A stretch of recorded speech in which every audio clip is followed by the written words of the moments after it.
नमस्कार लाडक्या बहिणींनो, लाडकी बहीण योजनेसंदर्भात अतिशय महत्त्वाचा अपडेट आला आहे। लाडकी बहीण योजनेअंतर्गत दिल्या जाणाऱ्या जुलै महिन्याच्या हप्त्याची 1500 रुपयाची आर्थिक मदत थेट पात्र महिलांच्या बँक खात्यात जमा होण्यास अधिकृतपणे सुरुवात झाली आहे। राज्यातील सर्व पात्र महिलांच्या खात्यात टप्प्याटप्प्याने 1500 रुपयाचा लाभ जमा होणार आहे। पात्र महिलांच्या खात्यात पैसे पाठवण्यास सुरुवात झाल्याने ऐन सणासुदीच्या काळात राज्यातील लाडक्या बहिणीमध्ये आनंदाचे वातावरण आहे। महिला व बालविकास मंत्री अदिती तटकरे यांनी रक्षाबंधनाच्या पूर्वसंध्येला सर्व पात्र लाभार्थी महिलांच्या खात्यात पैसे जमा केले जातील असे सांगितले होते।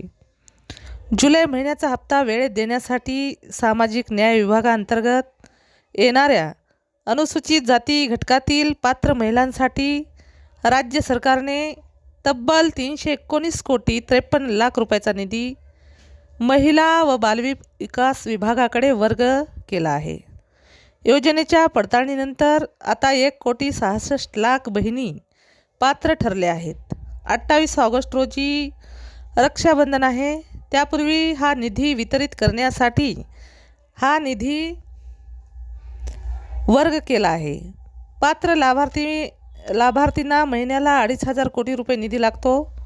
यंदाच्या आर्थिक वर्षात योजनेच्या अनुसूचित जाती घटकासाठी 3000 कोटी रुपयाचा निधी मंजूर केला आहे।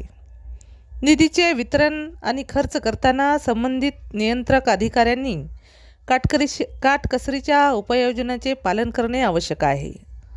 मंजूर आराखड्यानुसार उपलब्ध निधी याच आर्थिक वर्षात खर्च होईल याची दक्षता घेण्याच्या सूचना दिल्या आहेत। निधीचा वापर झाल्यानंतर त्याचा सविस्तर अहवाल सादर करण्याचे निर्देशही दिले आहेत। जर तुम्हाला अशीच नवनवीन माहिती जाणून घ्यायची असेल तर आमच्या चॅनलला सबस्क्राईब करा।